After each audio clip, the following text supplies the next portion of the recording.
அன்பார்ந்த ரசிக பெருமக்களுக்கு வணக்கம். இன்றைய தலைப்பு மனிதநேயத்திற்கு ஓர் எடுத்துக்காட்டு. 1893 ஆண்டு அமெரிக்காவில் சிகாகோ நகரத்தில் சர்வ சமய பேரவை நடைபெற்றது.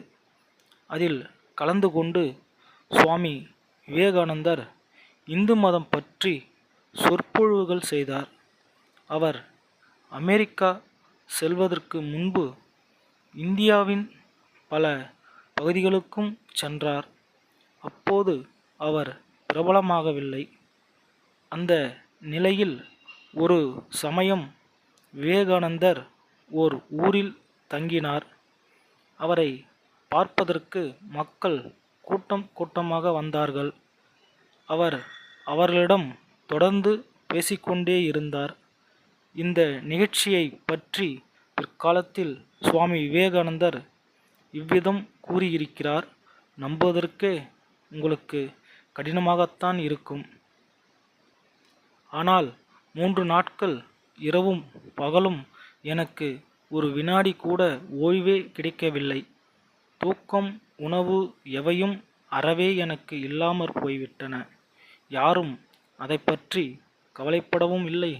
மக்கள் வந்து கொண்டே இருந்தார்கள். நானும் அவர்களுடன் பேசிக்கொண்டே இருந்தேன். 3ஆம் நாள் இரவு வந்தது. அநேகமாக எல்லோரும் அங்கிருந்து சென்று விட்டார்கள். நான் மட்டும் தனியாக இருந்தேன். அப்போது தாழ்ந்த சாதியை சேர்ந்த செருப்பு தைக்கும் தொழிலாளி ஒருவன் என்னிடம் வந்தான். அவன் என்னிடம், சுவாமிஜி, நீங்கள் 3 நாட்களாக உணவு, தூக்கம் எதுவுமே இல்லாமல் பேசிக்கொண்டிருந்ததை நான் கவனித்தேன். அதனால் என் மனம் வேதனையில் துடிக்கிறது. பசியும் களைப்பும் உங்களுக்கு இருக்கத்தானே செய்யும். 3 நாட்களாக ஒரு டம்ளர் தண்ணீர் கூட நீங்கள் குடிக்கவில்லையே என்று பரிவுடன் கூறினான். அவனது அன்பு என் மனதை நெகிழச் செய்தது. நான் அவனிடம், சாப்பிடுவதற்கு நீ எனக்கு ஏதாவது தருகிறாயா என்று கேட்டேன். அதற்கு அவன், நீங்கள் சாப்பிடுவதற்கு ஏதாவது தர வேண்டும் என்றுதான் என் மனம் ஏங்குகிறது. ஆனால் என்ன செய்வேன்? நான் தாழ்ந்த சாதியை சேர்ந்தவன், சக்கிலியன். நான் சப்பாத்தி செய்து உங்களுக்கு தர முடியாது. கோதுமை மாவும் மற்ற பொருள்களும் நான் உங்களுக்கு கொண்டு வந்து தருகிறேன். நீங்களே சமைத்து சாப்பிடுங்கள் என்று கேட்டுக்கொண்டான். நான் அவனிடம், பரவாயில்லை, நீயே சமையல் செய்து கொண்டு வா, நான் சாப்பிடுகிறேன் என்றேன். இவ்விதம் நான் கூறியதை கேட்டு அவன் நடுங்கிவிட்டான். காரணம், சக்கிலியனான அவன் ஒரு துறவிக்கு உணவு அளித்தது மற்றவர்களுக்கு தெரிந்தால் தண்டிக்கப்படுவான்.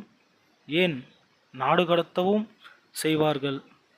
ஆனால் நான் அவனை சமாதானப்படுத்தி, உனக்கு தண்டனை கிடைக்காமல் நான் பார்த்து கொள்கிறேன் என்று உறுதியளித்தேன். அவன் எனது உறுதியை அவ்வளவாக நம்பவில்லை. இருந்தாலும் அவனுக்கு என் மீது இருந்த அன்பு காரணமாக சப்பாத்தி செய்து கொண்டு வந்தான். அதை நானும் சாப்பிட்டேன்.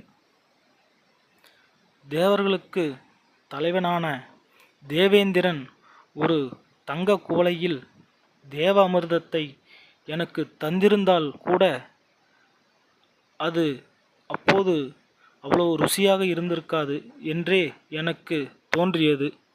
என் இதயம் அன்பாலும் நன்றியாலும் நிறைந்தது.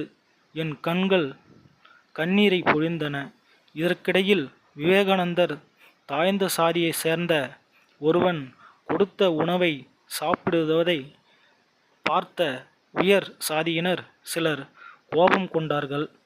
அதை அவர்கள் விவேகானந்தரிடமே தெரிவித்தார்கள். அவர்கள் கூறியதை பொறுமையாக கேட்ட விவேகானந்தர் பிறகு அவர்களை பார்த்து கூறினார், நீங்கள் என்னை 3 நாட்கள் தொடர்ந்து பேச வைத்தீர்கள். இடையில் நான் ஏதாவது சாப்பிட்டேனா, ஓய்வெடுத்தேனா என்று ஒரு முறை கூட நீங்கள் யாரும் கவலைப்படவில்லை. நீங்கள் பெரிய மனிதர்கள், உயர்ந்த சாதியினர். ஆனால் இங்கே பாருங்கள், தனக்கு தண்டனை கிடைக்கும் என்று தெரிந்திருந்தும் மனிதநேயம் என்ற ஒரே காரணத்தால் அவன் எனக்கு உணவு தந்தான். அவனை தாழ்ந்த சாதியை சேர்ந்தவன் என்று நீங்கள் ஒதுக்குகிறீர்களே, இது உங்களுக்கு வெட்கமாக இல்லையா? சில நாட்களில் விவேகானந்தருக்கு கேத்ரி மன்னருடன் நல்ல பழக்கம் ஏற்பட்டது. அப்போது விவேகானந்தர் செருப்பு தைக்கும் தொழிலாளி தனக்கு உதவியதை பற்றி மன்னரிடம் தெரிவித்தார்.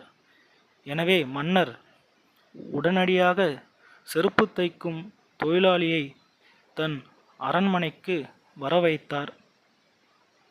தொழிலாளி, என்னை மன்னர் அழைத்திருக்கிறாரே, என் தவறுக்கு என்ன தண்டனை கிடைக்கப் போகிறதோ என்று பயந்து கொண்டே வந்தான். ஆனால் கேத்ரி மன்னர் அவனுடைய பயத்தை போக்கியதுடன் அவனுடைய செயலை புகழ்ந்து பாராட்டினார். மேலும் அரசர் அவனுக்கு பொன்னும் பொருளும் தாராளமாக கொடுத்து அனுப்பினார்.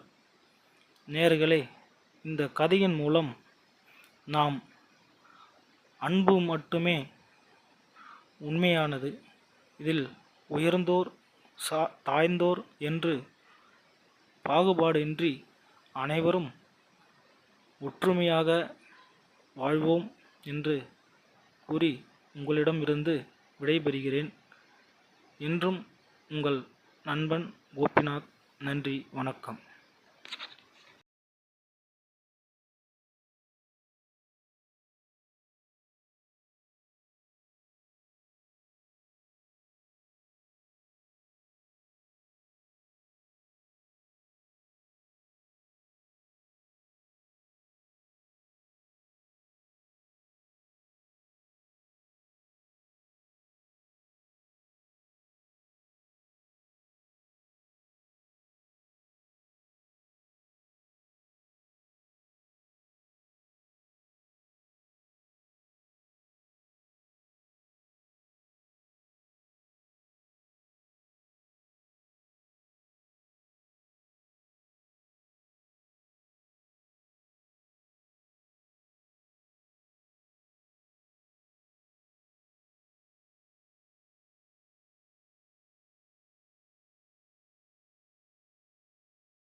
நன்றி.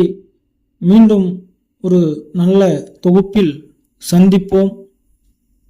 அதுவரைக்கும் உங்களிடம் இருந்து விடைபெறுவது உங்கள் நண்பன் கோபிநாத்.